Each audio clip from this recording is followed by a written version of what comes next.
Almost Christmas when I first met Jenny. I was very young then, young enough for the world to feel wide and glowing, and for an ordinary afternoon to become an adventure. Jenny was my invisible friend.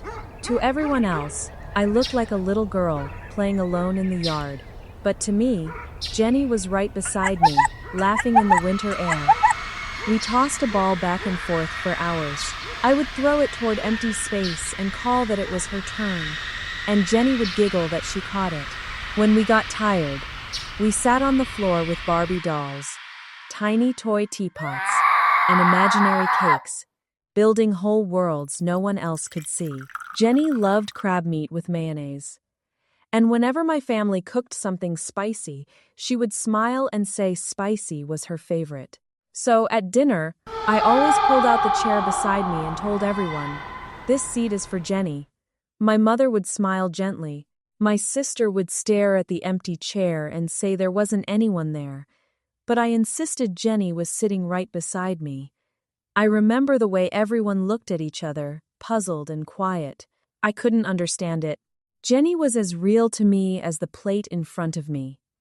At bedtime, I saved a spot for her, too.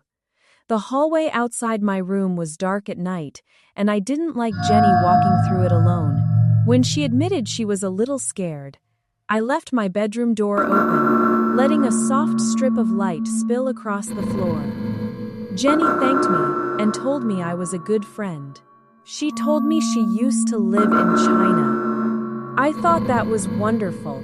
She would tell me little stories about faraway places, and I would listen like she was opening windows in the air.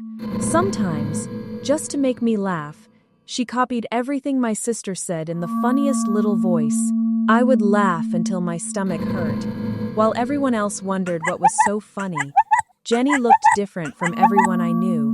Her skin was very pale, almost glowing. She had long black hair, dark brown eyes, and dark red lips. She always wore a simple white dress that reached just above her knees, and bright blue earrings that shone when she moved. But Jenny never wore shoes. She said she didn't like them. She liked walking barefoot. She was never scary to me, never strange. Her voice was tiny and gentle, almost like a little bell. When I felt lonely, she stayed. When I felt shy, she encouraged me.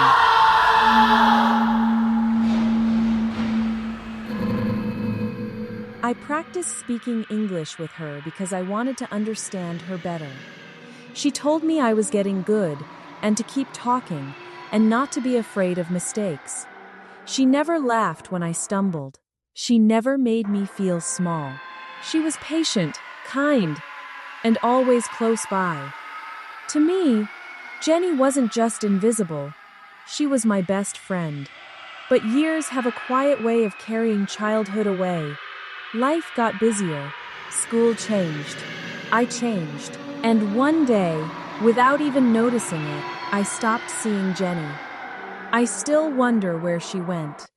Was she only the bright imagination of a child?